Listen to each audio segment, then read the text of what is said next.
आज है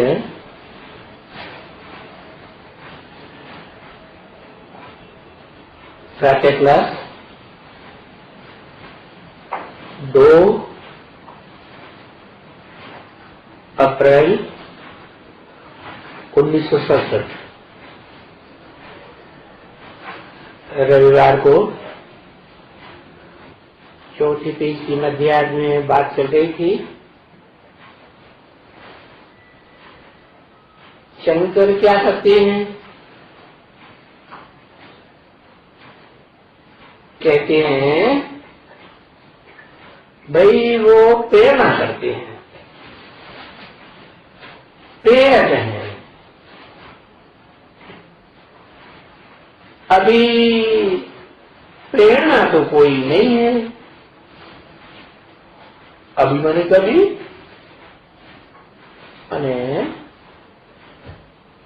जिस समय ये मुरली चल रही है ब्रह्मा के मुख से 2 अप्रैल 1967 को, उस समय की बात बताई कि अभी कोई प्रेरणा तो नहीं है, क्योंकि शंकर का पार्ट ही नहीं खुला हुआ था। पहले ब्रह्मा का पार्ट, ब्रह्मा भी कोई एक नहीं है। चतुर्मुखी ब्रह्मा दिखाते हैं, पंचमुखी ब्रह्मा दिखाते हैं, तो अव्वल नंबर का ब्रह्मा भी होगा तो परम ब्रह्म कहा जाता है।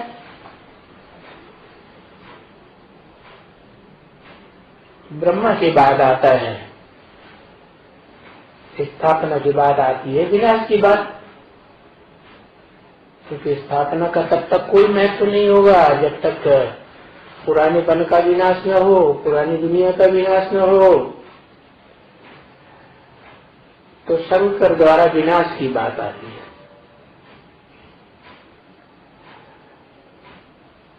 वो तो तब आएगी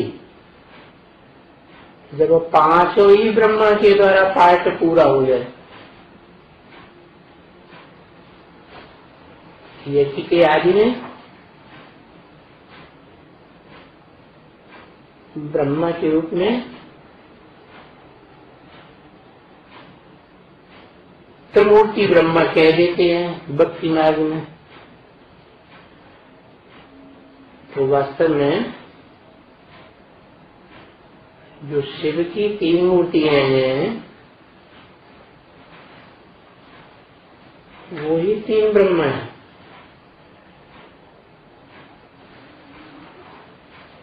परम ब्रह्म पहला, उसके बाद वो परम ब्रह्म भी एक में ही नाम पड़ता है।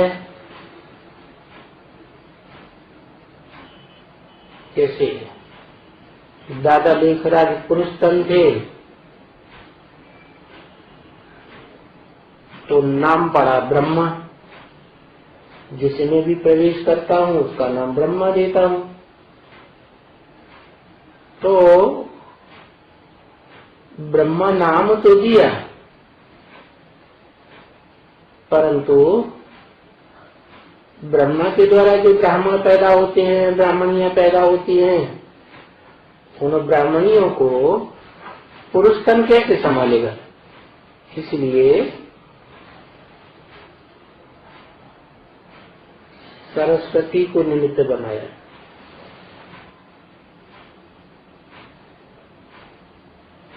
वो भी तो सहयोगी ब्रह्मा हो गई स्थापना के कार्य में। ऐसे ही यज्ञ के आदि में जो परम ब्रह्म था वो तो प्रैक्टिकल रूप तब कहें जब उनकी बेटी हो। तो जो जगदम्बा है, आदि देवी जिसे कहा जाता है, वो निमित्त बनी दादा लेखराज के साक्षात्कारों को सुनाने के लिए, और उसने मुख से सुनाया तो जो ब्राह्मण पैदा हुआ वो पहला ब्राह्मण बना। कौन? प्रजापिता, सारी मनुष्य सृष्टि का पिता। 500-700 करोड़ मनुष्य आत्माओं का पिता, बीज। तो पहला ब्राह्मण बनता है तो पहला देवता बने। उसी को कहते हैं देव देव महादेव।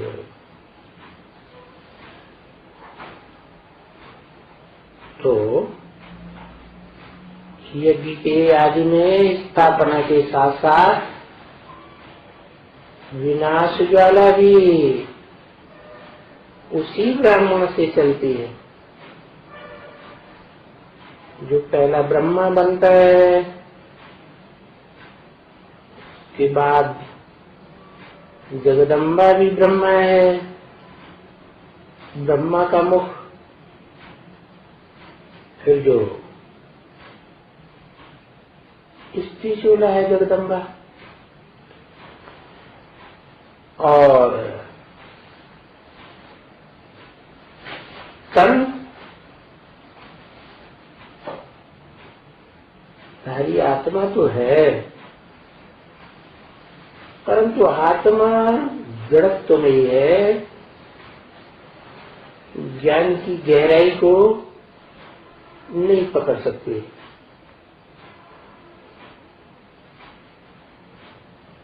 ज्ञानदाता को नहीं पकड़ सकते, क्योंकि जगदम्बा में भी दो रूप चाहिए। जैसे महालक्ष्मी में दो रूप हैं, लक्ष्मी और जगदम्बा दोनों का कॉम्बिनेशन होता है तो महालक्ष्मी कहा जाता है। ऐसे ही जगदम्बा है प्रकृति का रूप। प्रकृति अर्थात 5 तत्वों का संघात, पृथ्वी जल वायु अग्नि आकाश, इन तीनों का, 5 का संघात रूप जो प्रकृति है, प्रकृष्ट कृति, वो तो हुई जगदम्बा। परंतु प्रकृति को भी परे चलाने वाला आत्मा तो होनी चाहिए जगदम्बा। तो जगदम्बा का जो आत्मिक रूप है वो ही है लक्ष्मी। तो परम ब्रह्म और साथ में लगा हुआ है प्रजापिता। तो प्रजापिता ब्रह्मा और जगदम्बा, उन दोनों से जो जुड़ी हुई तीसरी शक्ति है, जिसे कहा जाता है महागौरी, क्योंकि आत्मिक रूप है। तो इन तीनों शक्तियों का जो कॉम्बिनेशन है वो ही संपन्न बनने पर कहा जाता है शंकर, जिसमें शिव वाली आत्मा संपन्न रूप से स्मृति में समा जाती है, तब कहा जाता है शंकर का पाठ। और शंकर को ही रुद्र कहा जाता है, जिस रुद्र से सबसे पहले रुद्रमाला तैयार होती है, रुद्र बच्चों की। तो बच्ची भी चाहिए, तो वो बच्ची हो गई जिसे हम कहते हैं लक्ष्मी। ज्यादा पवित्र कौन होती है? माँ, बाप या बच्ची, बच्ची को ही ज्यादा पवित्र कहेंगे। तो ये तीन शक्तियां यज्ञ के आदि में थी। एक परम ब्रह्म, दूसरा जगदम्बा के रूप में ब्रह्म, और तीसरा बच्ची के रूप में। इसलिए कहा जाता है कि दो शक्तियां हैं, राधा और सीता। बोला भी है, राधा भी निकली तो सीता भी निकली। राधा का अर्थ ही पड़ता है राम को धारण जिसने किया अपने जीवन में शुद्धता पूर्वक। तो जिस आत्मा ने जन्म जन्मांतर राम वाली आत्मा को धारण किया पवित्र संबंध के रूप में, तो वो राधा कही गई। राधा तो एक ही होती है, बाकी तो सब गोपियों में नाम आते हैं। ये पवित्रता की बात है। तो ये जो तीन मूर्तियां हैं, इनमें सर्वोपरि मूर्ति कौन सी? तो तीन पुरियां दिखाई जाती हैं, ब्रह्मापुरी, विष्णुपुरी, शंकरपुरी। तो यज्ञ के आदि में जब विनाश ज्वाला आरंभ हुई स्थापना के साथ साथ, तो निमित्त बताया है ब्रह्मा और बाप। अब तीसरे ब्रह्मा बच्चे, तो तीसरी वो बच्ची हो गई जिसका संपन्न रूप लक्ष्मी पड़ता है। जो बच्ची है वो हो गई न्यूट्रल, माता पिता के बीच में। उसको कहते हैं बैलेंस रखने वाली विष्णु। ब्रह्मा का पार्ट अलग, बड़ी माता है, और बाप का पार्ट स्ट्रिक्ट होता है, वो अलग, और मध्यस्थ भी चाहिए, तो विष्णु को दिखाते हैं। इन तीनों रूपों में सबसे ऊंची स्टेज दिखाई जाती है तीन सूक्ष्म पुरियों में शंकर जी, जो ब्रह्मलोक से बिल्कुल नजदीक है। फिर उससे ज्यादा दूरी है विष्णु लोक की, फिर उससे भी ज्यादा दूरी है ब्रह्मा की, ब्रह्मापुरी। तो अब साबित हो जाता है कि तीनों पुरियों में रहने वाली जो तीन देवताएं हैं, उनमें पहले पहले संपन्न स्टेज किसकी बनी होगी? जरूर कहेंगे जो ऊंच है, ऊंची स्टेज में बैठा है, उसी की ही बनी होगी। तो जिसकी संपन्न स्टेज बनती है वो ही शिव कहा जाता है, शिव समान स्टेज। क्योंकि शिव का कहना है जो शिव सदैव ज्योतिबिंदु निराकार आत्मा के रूप में स्थित रहता है, स्वस्थिति में स्थित रहता है, कभी देहभान में आता ही नहीं है, वो शिव ही ऊंचे से ऊंचे ईश्वर कहा जा सकता है, भगवान कहा जा सकता है। तो जो ऊंचे से ऊंचे आत्मा है, जिसे अंग्रेज लोग भी कहते हैं supreme soul, supreme God father, फिर वो कहते हैं हेवनली गॉड फादर। तो हेवनली गॉड फादर तो तब कहा जाएगा जब इस साकार सृष्टि में प्रवेश करे कोई मनुष्य तन में, तो मनुष्य सृष्टि के बीज में प्रवेश करता है। कब प्रवेश करता है? जब दादा लेकर आते साक्षात्कारों को वो जगदम्बा माता सुनाती है तो मुखवाणी सरली बनता है, पहला ब्राह्मण बनता है। वो ही पहला ब्राह्मण जो है सबसे पहला महादेव कहा जाता है। देव देव महादेव, ब्रह्मा देव, विष्णु देव, शंकर महादेव। वो तब बनता है जब शिव की निराकारी तेज स्मृति स्वरूप में अपने अंदर धारण करता है, तब कहा जाता है शंकर। जिसमें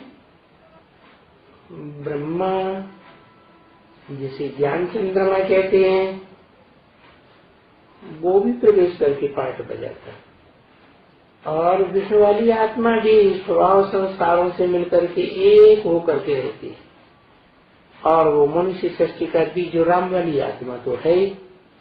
तो तीनों आत्माओं का पाठ एक ही रूप में चलता है तो शंकर कहा जाता है। वो संपन्न स्टेज ही ऐसी आत्मा की वाइब्रेशन की परिपूर्ण स्टेज धारण करती है कि प्रेरणा देने से ही कोई को परिवर्तन कर सकती है।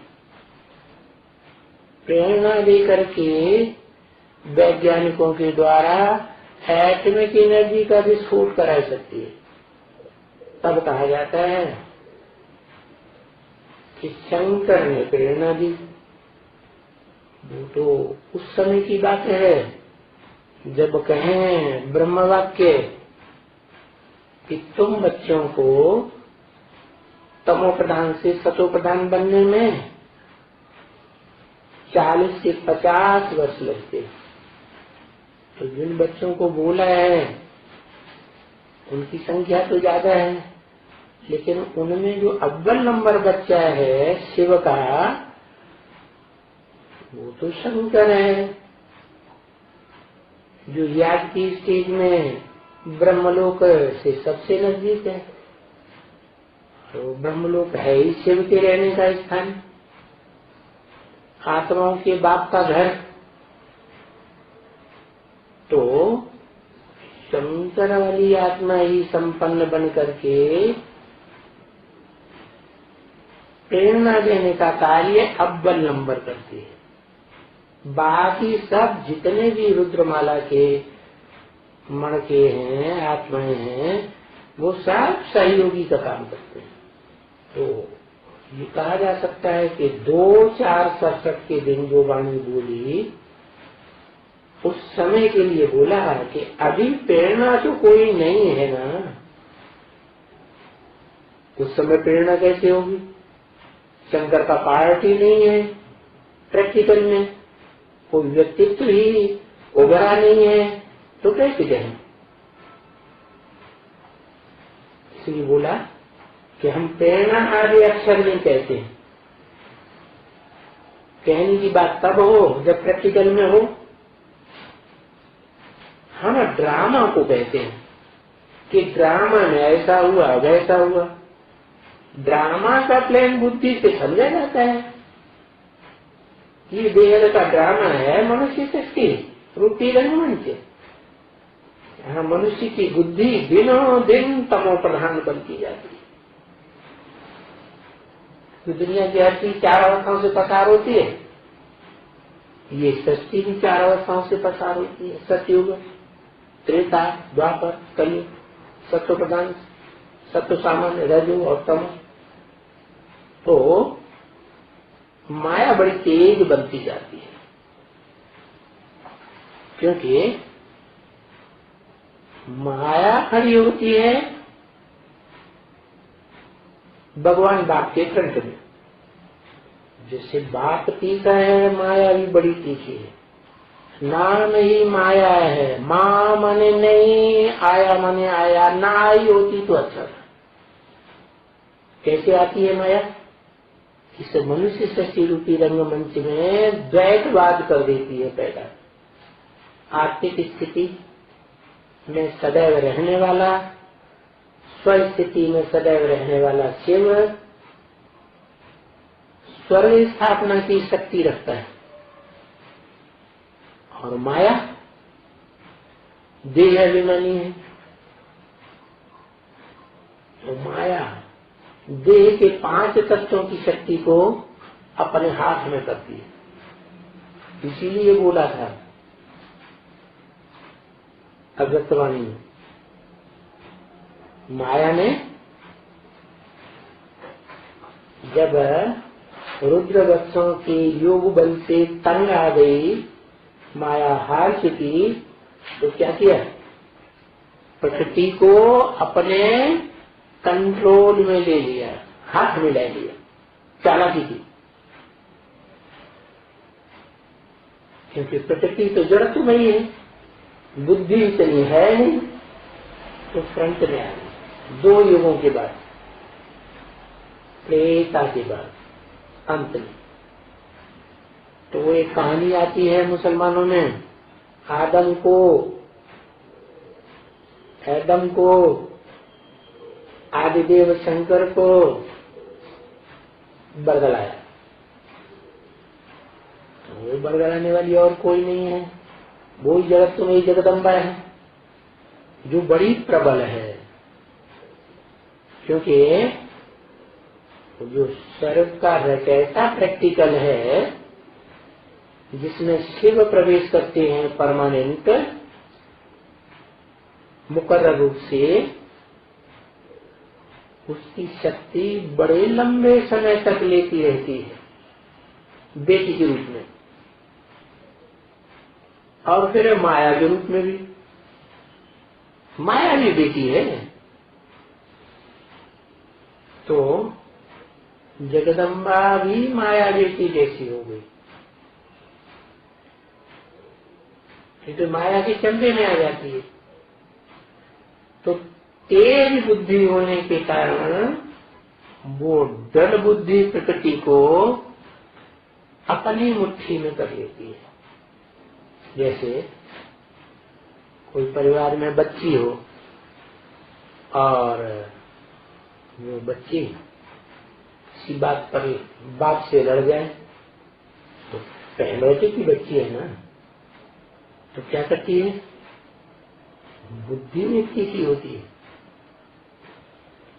तीक्ष्णता के कारण वो मां को अपनी मुट्ठी में लेती। तो प्रैक्टिकल में परम पुरुष शंकर हुआ और माता हुई जगदम्बा, प्रैक्टिकल में शारीरिक रूप में उसको अपने हाथ कर दिया। अब माता के हाथ में तो सारी शक्ति आ जाती है संग के रहने की, तो बड़ी तेज होती रहती है माया। देखो माया इतनी तेज है, हमारे बच्चों को भी देह अभिमान में ला करके गटर में घुसा देती है। क्या त्रेता के अंत में क्या किया माया ने? जब भगवान ने तो हिदायत दी कि अपवित्र नहीं होना, अपवित्र अंग जो भ्रष्ट अंग हैं उनका भोग नहीं करना, जिसको मुसलमानों ने गंदुम फल कह दिया। बहुत लंबे समय के बाद, बहुत जन्मों के बाद वो दोनों इस बात को भूल गए कि भगवान ने क्या हिदायत दी थी। तो जब भूल गए तो सबसे पहले जो ईव कही जाती है जगदम्बा, आदम की सहयोगी विशेष, वो ईव ने आदम को बरगलाया कि तुम इन भ्रष्ट अंगों का जो शरीर के बीच में मध्य में है, ये बगीचा का बीज का फल खाओ। तो अव्वल नंबर का बच्चा है आदम, उसको पहले पहले गटर में डाला। बाबा कितना समझाते रहते हैं, अरे बच्ची ये देह का अभिमान छोड़ो, इसको समझाते रहते हैं। पहले पहले किसको बोला? बच्ची। कौन बच्ची पहले? आदि देवी। कौन? जगदम्बा। देह का भान छोड़ो, कोई के देह के साथ प्रीति नहीं रखो। संग का रंग लगेगा तो प्रीति बढ़ेगी या नहीं? जैसे गीता ने कहा संगात संजायते कामा, संग करने से कामना पैदा होती है, इच्छा पैदा होती है कि इसके साथ और रहे। तो बताया कोई देहधारी के प्रति देह के साथ प्रीति नहीं रखो। किसी को देखना है तो आत्मा को देखो, देह को न देखो। जैसे स्वर्ग में देवताएं होते तो देहधारी है, लेकिन आत्म की स्थिति वाले होते हैं, एक दूसरे को आत्मिक रूप में देखते हैं, देह के रूप में नहीं देखते। तो ईव ने बरगला दिया। आदम और हवा ये दोनों की विशेष जोड़ी स्वर्ग में। हवा को ईव कहा जाता है। तो बताया तुम उनके साथ प्रीति रखो जो कभी भी देह भान में नहीं रहता। किसके साथ? उनके साथ। उनके साथ माने एक या दो, जरूर दो। एक तो वो निराकार आत्मा जो सदैव निराकारी स्टेज में रहती है, सदैव स्थिति में रहती है, परंतु वो आत्मा अकेली कुछ कर नहीं सकती बिना शरीर के। तो जब इस सृष्टि में आके शरीर धारण करती है आदम का, तो दो आत्माएं हो गई इकट्ठी। इसलिए बोला बच्ची तुमको उनके साथ प्रीति रखनी है। उनके माने उसके नहीं कहा, उनके साथ। उनके साथ माने दो आत्माएं का कॉम्बिनेशन हो गया, एक सुप्रीम सोल और दूसरा वो जिसमें मुकर्रर रूप से प्रवेश करता है वो आदम, आदिदेव शंकर। उनके साथ प्रीति रखनी है और सर्विस करनी, उनकी ईश्वरीय सेवा करनी। कहां भी फंसो मत। क्या? उनके अलावा और कहीं भी नहीं फंसना है। मेरा तो एक शिव बाबा, दूसरा न कोई। साकार और निराकार का मेल बाबा हो गया, निराकार शिव और साकार शंकर। तो कहां भी फंसो मत। वो एक ही व्यक्तित्व है, एक ही पर्सनालिटी है, जिसका स्मृति करने से तुम्हारा कल्याण होगा। और जगह बुद्धि का फंसा हुआ तो अकल्याण हो जाएगा। कोई कहते हैं बाबा हम यहाँ नहीं रहेंगे, हम तो यहाँ जाएंगे। इसका मतलब यहाँ नहीं रहेंगे माने कहाँ नहीं रहेंगे? जहाँ बाबा है वहां नहीं रहेंगे, वहां जाएंगे। माने बुद्धि का योग वहां लगा है जहां उनका कोई मित्र बैठा है, तो कहाँ रहेंगे? यहाँ नहीं जाएंगे, वहां जाएंगे। देखो ये माया है ना, वो एक जो ऊंच से ऊंच है उसको छोड़ करके दूसरी जगह बुद्धि जाए, तो ये माया ने बुद्धि को ग्रहण कर लिया। माया भी तमो प्रधान है। अभिमानी का भी जिस समय ये वाणी चल रही है ब्रह्मा के दादा लेखराज के मुख से, उस समय बताया अभी माया तमो प्रधान है। तो देखो देह में फंसा देती है। कौन सी युग से देह में फंसाती है? द्वापर युग के आदि से नाम ही है द्वापर युग, द्वैतवादीपुर, जहाँ दो धर्म होते हैं, दूसरा धर्म पिता आ जाता है, दो राज्य होने लगते हैं, दो भाषाएं हो जाती हैं, दो मतें हो जाती हैं, दो दो कुल हो जाते हैं। तो माया क्या करती है?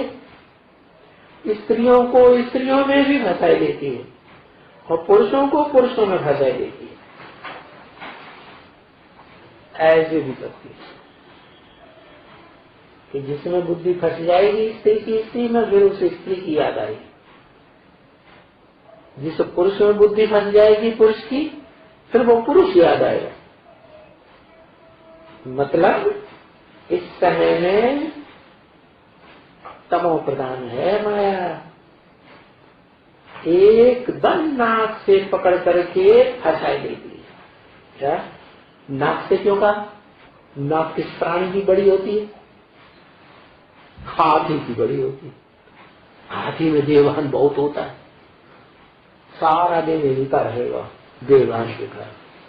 तो ऐसे देह अभिमानी जो हाथी जैसे हैं, उनकी नाक पकड़ती है। अब नाक पकड़ करके एकदम फंसाई देती है देहधारियों में। और जब फंसाई देती है तो इनका पता भी नहीं पड़ता कि हमको फंसाई दी है, कोई को भी पता नहीं पड़ता। जब फंसने की शुरुआत होती है तो पता ही नहीं चलता। कितना बात समझाते हैं कि भाई श्रीमत पर चलो, देवान में मत आओ, देह के आकर्षण में न आओ, देह के संबंधियों में न फंसो, देह के पदार्थों में बुद्धि न फंसाओ। नहीं, चल ही नहीं सकते, यानी चल नहीं सकते हैं।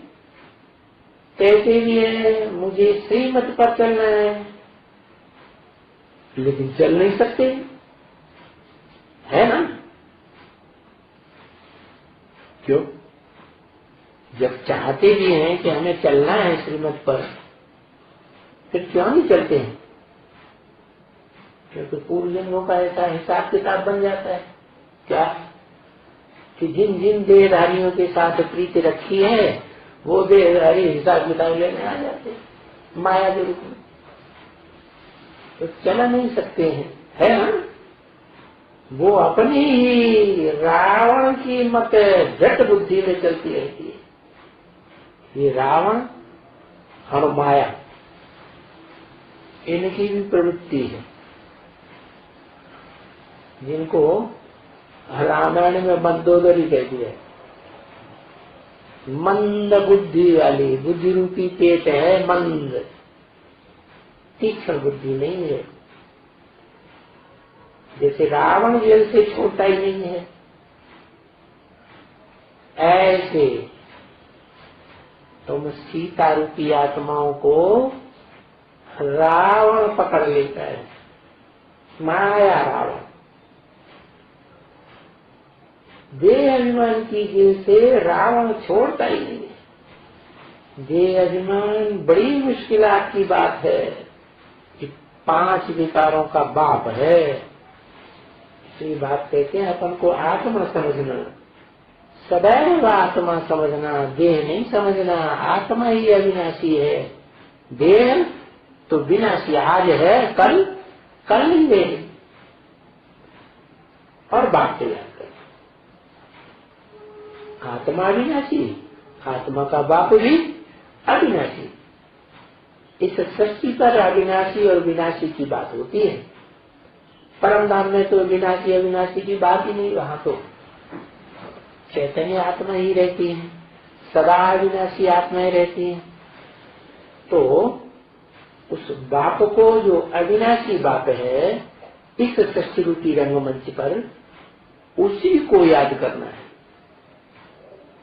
दूसरों के साथ बुद्धि योग लगाया तो यहां संगम युग में शूटिंग करेंगे तो द्वापर युग में प्रैक्टिकल में हो जाएगा। ब्रॉड ड्रामा में लंबे समय तक वो पार्ट चलता रहेगा। क्या? बाप को छोड़कर औरों से बुद्धि वो लगाने का, और उसी में रहना है याद में, एक बाप दूसरा न कोई। कि अभी हम बस अभी तो हम गए बाप के घर में। क्या? ऐसे नहीं कि यहाँ जाना है वहां जाना है। अरे बाप के सन्मुख जो रहे पड़े हैं उनको बाहर जाने की बुद्धि में बात क्यों आती है? अभी देखो, बड़ी बीमारी से छूटते हैं। कौन सी बीमारी बताई? देह अभिमान की। प्रैक्टिस करानी पड़े। क्या प्रैक्टिस करनी पड़े? अपन को आत्मा समझना पड़े। निराकार आत्मा ज्योति बिंदु जो सदा काल है, अविनाशी है, इसका कभी विनाश होता ही नहीं। देह के 5 तत्वों का विनाश होता है। तो इस देह से ममत्व तोड़ना है। आधा कल्प के रोगी हैं इस देहवान के, द्वैतवादी द्वापर युग से। जब से ईव या हवा कहो या प्रकृति कहो, प्रकृष्ट प्रति, जो बड़ी से बड़ी रचना है। बाप की बड़ी से बड़ी रचना कौन होती है? माता ही होती है। तो पुरुष हुआ बाप और प्रकृति हुई माता। ये दो का खेल है इस दुनिया में। तो आधा कल्प के रोगी हैं इसे देह अभिमान के।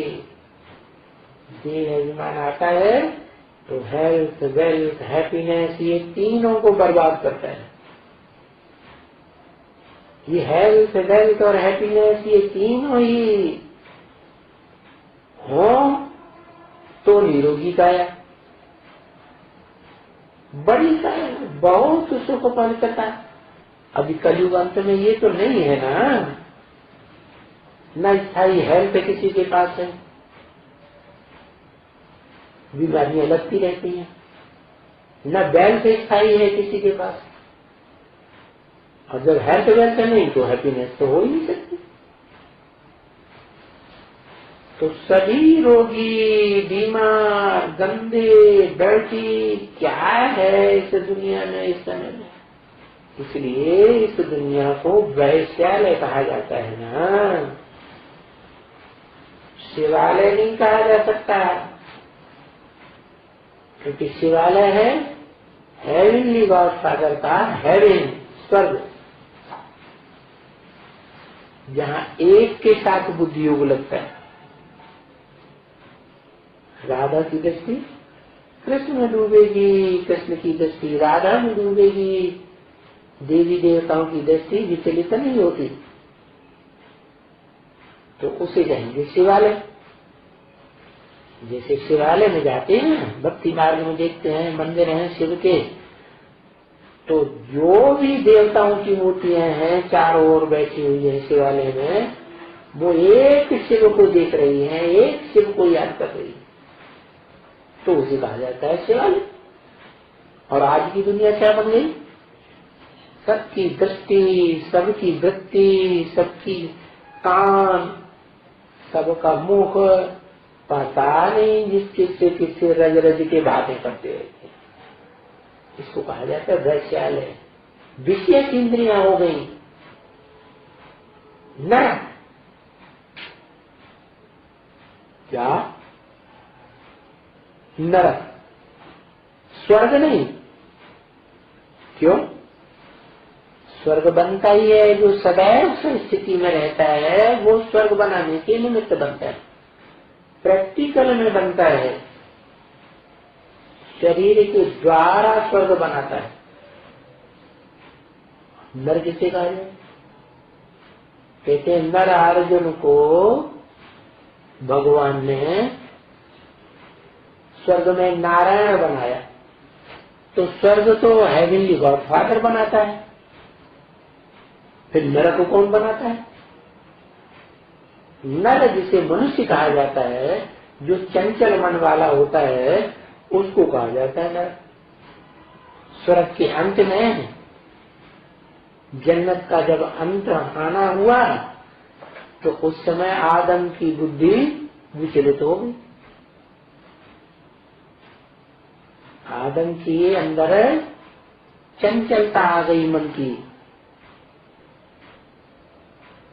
तो जिसके अंदर मन चंचल होता है, मन चलायमान होता है, उसको कहते हैं क्या? मनुष्य। तो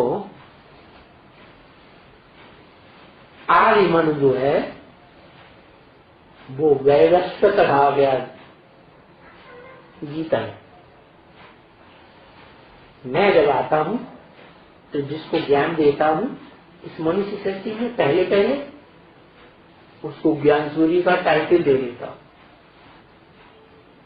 तो मनुष्य सृष्टि का जैसे ज्ञान सूर्य हो गया, उसका नाम दे दिया वैवस्वत, पहला मनु। तो वो हो गया मनुष्य। द्वापर युग में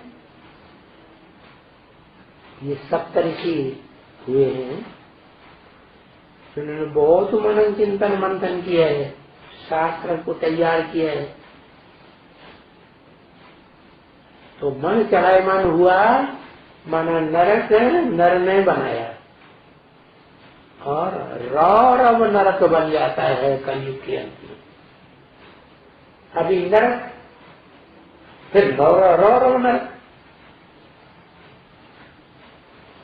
वो बात कोई पढ़ते तो हैं। देखो,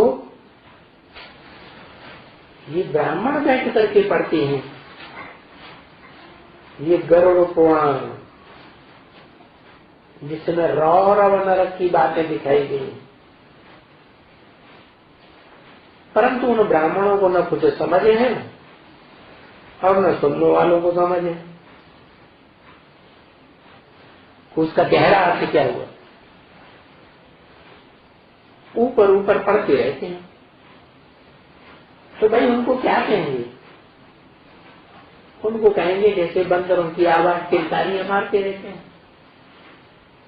जैसे कहते हैं ना, आवाज गुर्र गुर्र करते रहते हैं, बंदर गुरगुराते हैं ना, कुछ समझते नहीं थे। हम खुद समझते हैं। हम आगे जो कुछ भी थे पास्ट में, भक्ति का बड़ा नशा था और गीता पढ़ने का बहुत नशा था, परंतु गीता के अर्थ को समझते ही नहीं। कहते भी है, क्या समझे कवि, क्या समझे रवि।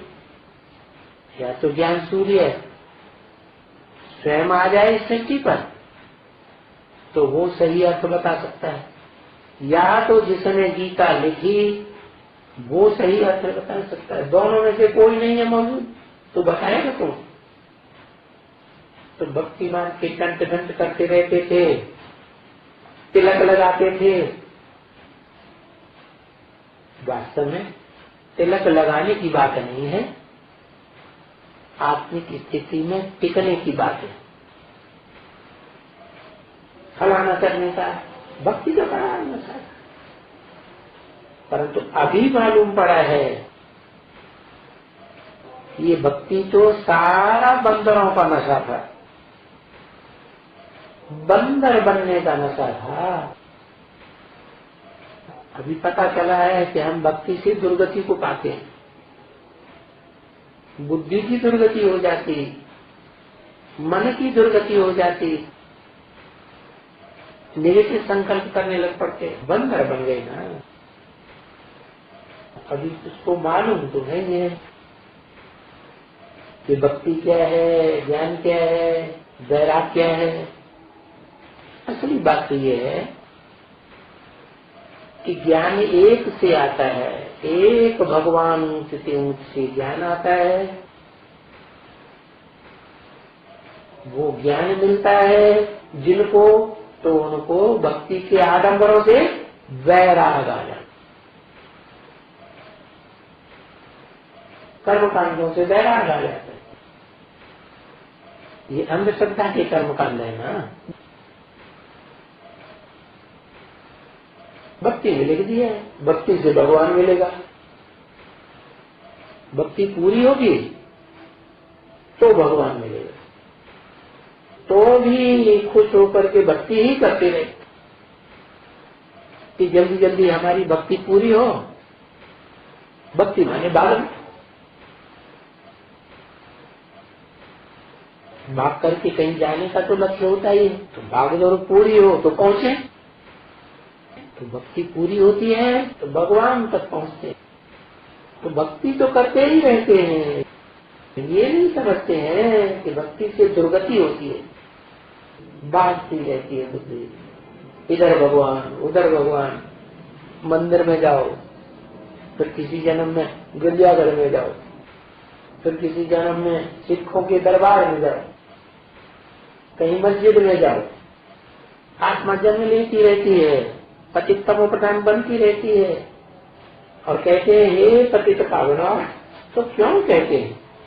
जब भक्ति जागती करते हैं तो अंधश्रद्धा में पतित होते रहते हैं। तो पतित क्यों हो? भगवान को क्यों याद करते हो? अरे भक्ति अच्छी है तो भक्ति ही करो ना, फिर भला भगवान को क्यों याद करते? जरूर है कि भक्ति से दुर्गति होती है और भगवान आकर के सदगति देते हैं। भगवान ज्ञान देते हैं तो ज्ञान से सदगति होती है, अज्ञान से दुर्गति होती है। भक्ति है अज्ञान रात और ज्ञान है दिन।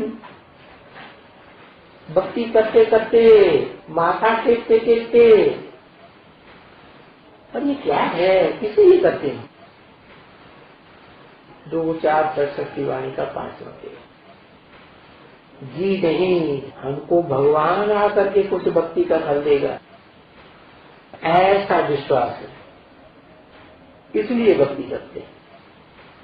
अब क्या फल देगा वो भी विचारों को मालूम नहीं है, किसको भी नहीं मालूम है कि भगवान आकर भक्ति का क्या फल देंगे। अब देखते हो ना भगवान कैसे फल देता है, कैसे देता है, हैं? ज्ञान देता है। भगवान के पास क्या है?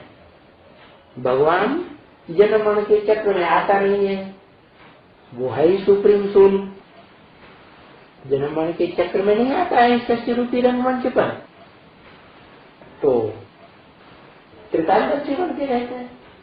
जो जन्म मरण के चक्र में आते हैं वो तो त्रिकालदर्शी नहीं हो सकते, तो पूर्व जन्मों की बातों को भूल जाते हैं। भगवान तो पुनर्जन्म में नहीं आता, तो तीनों कालों की बात की आत्मा में सदैव रहती है, त्रिकालदर्शी है। उस एक से ही ज्ञान आता है सारी सृष्टि के आदि मध्य अंत तक। वो एक ही है जो इस सृष्टि रूपी रंगमंच पर सारी हिस्ट्री ज्योग्राफी कैसे चलती है वो उसको जानता है। तो भगवान कैसे फल देते हैं? जो तीनों कालों का ज्ञान है इस सृष्टि रूपी रंगमंच का, वो सारा ज्ञान देते हैं, अपना भी ज्ञान देते हैं, अपनी भी जानकारी देते हैं, और बच्चों के अनेक जन्मों की भी जानकारी उस ज्ञान से मिल जाती है। अब ये बातें तो बाप ने आकर के सन्मुख समझाई ना।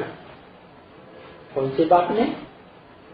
कहीं सुप्रीम सोल गॉड फादर ने समझाई, लेकिन वो तो निराकार है, कैसे समझाता है? इस मनुष्य शक्ति के उस साकार व्यक्ति में आकर के समझाता है जो इस मनुष्य शक्ति का हीरो है। उसमें प्रवेश करके मुकर्रर रूप से सन्मुख आकर के सारी बातें समझाते। अभी देखो गीता कितनी छोटी है, क्या बात है। कहते हैं गीता भगवान ने सुनाई। अरे भगवान ने इतनी छोटी गीता सुनाई? छोटी सी गीता सुना करके उससे सारी सृष्टि के आदि मध्य अंत का ज्ञान आ जाएगा? है ना? नहीं है? भगवान तो आकर के इतना विस्तार में ज्ञान सुनाते हैं जो किसी पुस्तक का लिखा हुआ ज्ञान नहीं है। पुस्तक तो लिमिटेड होती है, पुस्तक मनुष्य गुरु पढ़ते हैं और पुस्तकें पढ़ करके ज्ञान देते हैं। भगवान तो पुस्तकें पढ़ करके ज्ञान नहीं देता है, उसके अंदर तो सृष्टि के आदि मध्य अंत तीनों कालों का ज्ञान भरा हुआ है। तो ये देखो क्या कर दिया है, इतनी छोटी सी गीता बनाई दी मनुष्य गुरुओं ने और कह दिया ये भगवान ने सुनाई। अरे भगवान इतनी छोटी गीता सुनाएगा, इसका अर्थ क्या है? सभी शास्त्रों का सार है गीता, तो सार का रूप में वो सारे शास्त्रों का ज्ञान सुनाता है। भागवत में तो चर्याई लिखी पड़ी है, सब कुछ चर्याई, इसको भगाया उसको भगाया। अरे भगवान किसी को हाथ पकड़ करके भगाता है क्या है? ये तो मन बुद्धि में ज्ञान बैठता है तो भागते हैं। सब कुछ चर्याई की बातें, पागलपन की बातें हैं। बाकी गीता में क्या लिखा है पड़ा है एकदम। ये गीता वालों ने कितना नुकसान कर दिया, जो बैठ करके गीता की व्याख्या करते हैं। गीता संस्कृत में लिखवारी, अभी गीता वालों से, अरे गीता वालों को तो पकड़ना है जल्दी, क्योंकि वो हमारे धर्म के हैं जो गीता पढ़ते हैं। कुरान को पढ़ते हैं मुसलमान, वो अपने धर्म ग्रंथ को नहीं छोड़ते।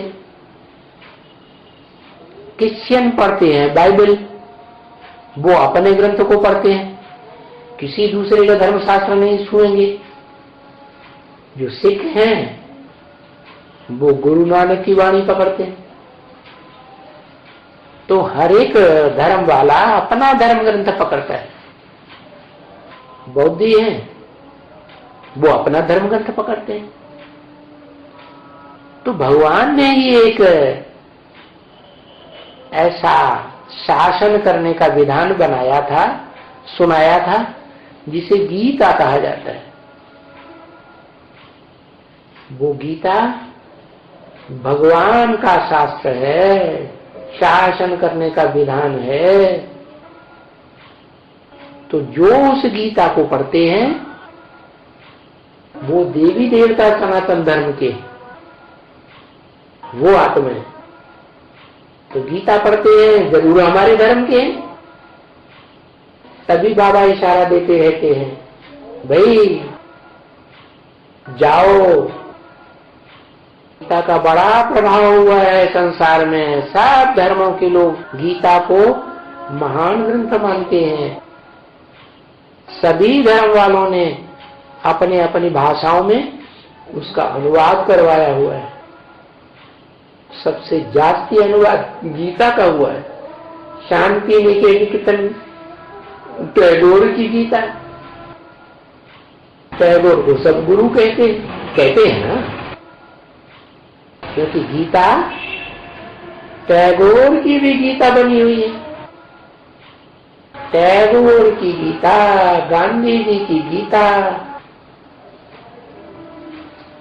जो घर से उठते हैं ना तो गीता पाठ करना शुरू कर देते। श्लोक भाई, अध्याय भाई, बाकी गांधी जी को जो आया सो अर्थ किए, टैगोर को जो आया सो अर्थ किए, सो करते रहते हैं। जिसने जो समझाया उनके फॉलोअर्स निकल पड़े और तुमको समझाई दिया है गीता का अक्षर। पहले तो बोलो, पहले अक्षर ही दूसरा कि भगवान वाच। ये सिर्फ एक ही शास्त्र है जिसमें भगवान वाच है दुनिया में, और दुनिया में कोई शास्त्र नहीं है जो भगवान ने स्वयं बोला हो। वो संस्कृत का नहीं, कोई भी धर्म पिता आकर के कोई शास्त्र नहीं लिखता है, ओरली सुनाते हैं। ओरली सुनाया है। तो भगवान भी जब इस सृष्टि पर आते हैं तो कोई गीता शास्त्र लिखते नहीं है। ये तो भक्ति मार्ग में मनुष्य गुरुओं ने द्वैतवादी युग में बनाया, छोटी सी गीता बनाई थी संस्कृत की। वास्तव में भगवान तो सृष्टि का आज मध्य अंत का बड़ा लंबा चौड़ा ज्ञान सुनाता है। ये कोई पुस्तकों का बंधा हुआ ज्ञान नहीं है, इसका तो बड़ा विस्तार हो जाता है।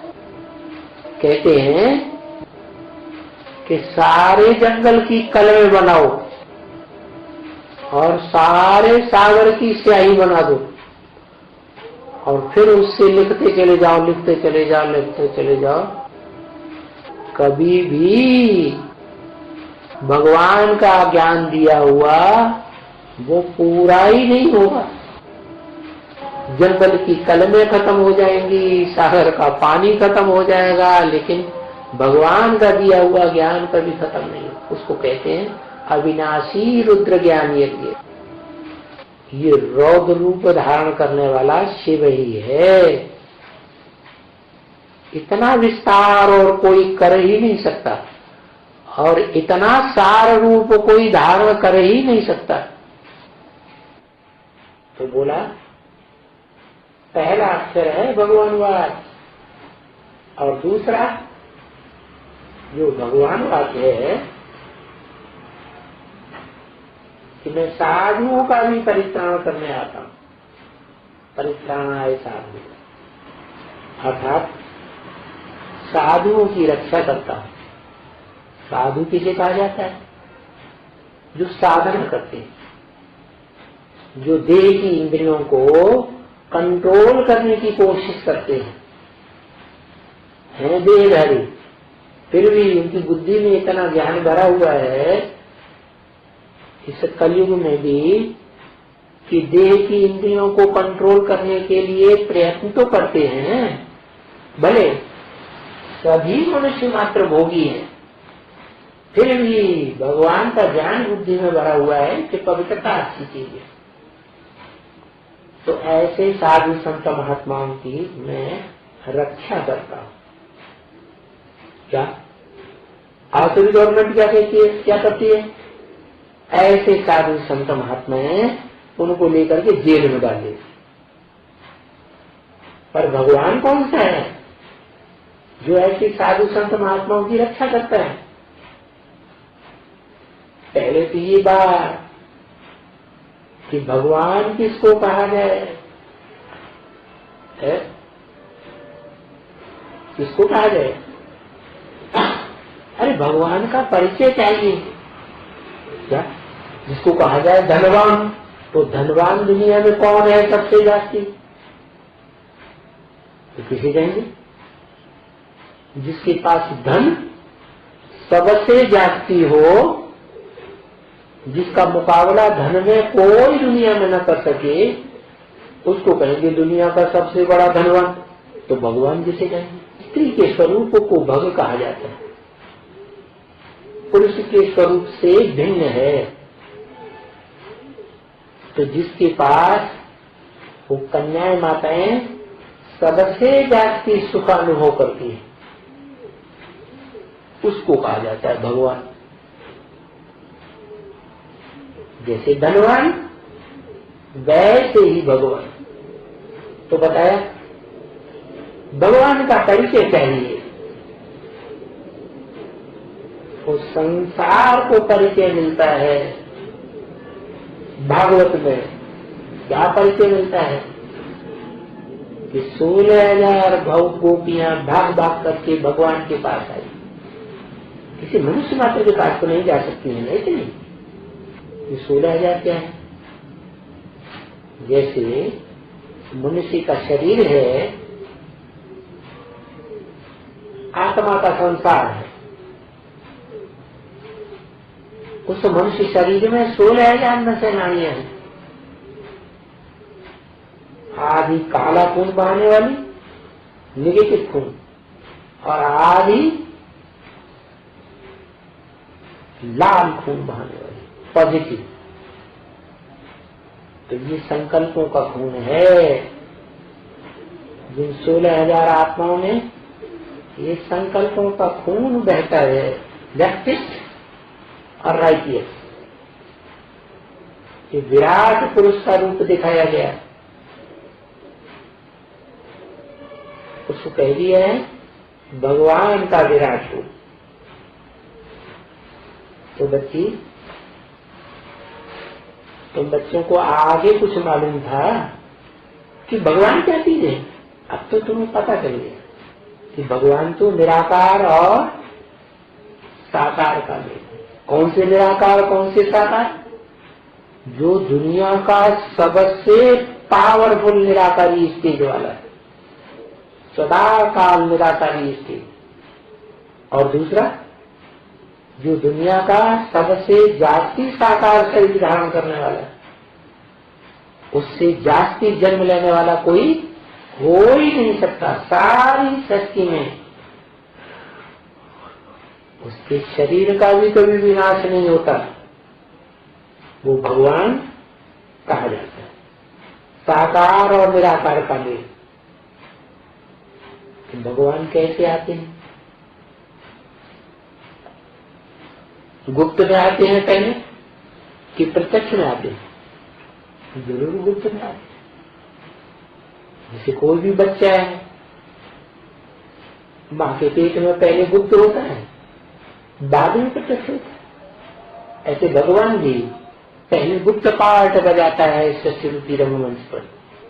जो गोप गोपियां हैं वो ही पहचान पाते हैं। जितने गुप्त भेद वाले उतने जास्ती पहचानने वाले। तो भगवान कैसे आते हैं? तो अभी अनुभवी हो गए तुम कि देखो दुनिया नहीं जानती है, तुम बच्चे जानते हो। तो आगे तो कुछ भी नहीं मालूम था।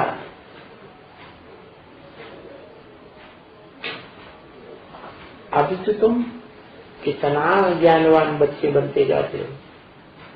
जैसे तुमको कुछ नहीं मालूम था, इनको भी कुछ नहीं मालूम था। इनको, एक को या दो को? इनको कहकर के ब्रह्मा बाबा की तरफ इशारा किया। और किसकी तरफ इशारा किया? जो अव्वल नंबर परम ब्रह्म है उसकी तरफ भी इशारा किया। कुछ भी नहीं मालूम था। इन दोनों को कह सकते हैं इस मनुष्य सृष्टि का बाप दादा। कौन बाप? राम वाली आत्मा इस मनुष्य सृष्टि का बाप, बीज, और उनका बड़ा बच्चा सती जी, कृष्ण 16 कला संसार। ये दोनों आत्माओं का स्वभाव संस्कार का कॉम्बिनेशन जिस शरीर में होता है उसे कहते हैं शंकर। तो पहले इनको कुछ नहीं मालूम था, न ब्रह्मा को, न ब्रह्मा नामधारी को, और न शंकर नामधारी को। भले कितने भी भक्ति करते थे या कितने भी ये गुरु करते थे, लेकिन इनको कुछ भी पता नहीं था कि सच्चाई क्या है। इस मनुष्य सृष्टि की, इस मनुष्य सृष्टि के बाप की, इस मनुष्य सृष्टि में पार्ट बजाने वाले पार्टधारियों की क्या सच्चाई, कुछ भी पता नहीं। पता बिल्कुल नहीं, एकदम सारी जानकारी नदारत। तो मनुष्य कितना डरते हैं, उनको भक्ति कितनी अच्छी लगती है, और ज्ञान से कितना 3 कोस दूर बैठते हैं। क्यों? ज्ञान तो सो गई चीज है, भक्ति तो अंधियारे है, अंधियारे में ठोकरें खाते रहते हैं। भगवान यहाँ मिलेगा, वहां मिलेगा, कहाँ कहाँ भागते रहते हैं। कोई सुनता थोड़ी है, किसी की भी नहीं सुनते हैं। माँ बैठ करके बच्चों को समझाएगी तो भी कहेंगे ये तो बेवकूफ है, ये हमको ऐसी शिक्षा देती है। तो ऐसे तो फिर पावन कैसे बनेंगे? बन ही नहीं सकते। ओके।